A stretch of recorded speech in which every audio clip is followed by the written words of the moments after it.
Reaching and grasping is one of the first motor milestones that an infant will show, and it's foundational in their cognitive development because it's the first thing that lets them be able to explore the world around them.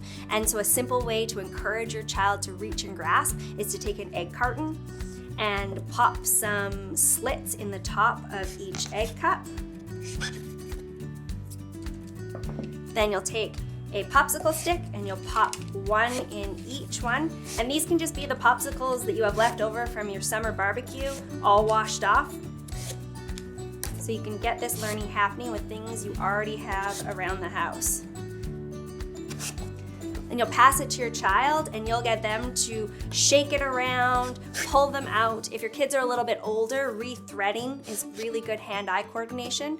You can get your kids learning, playing, and exploring their world with the things you already have around your house, like your recycling.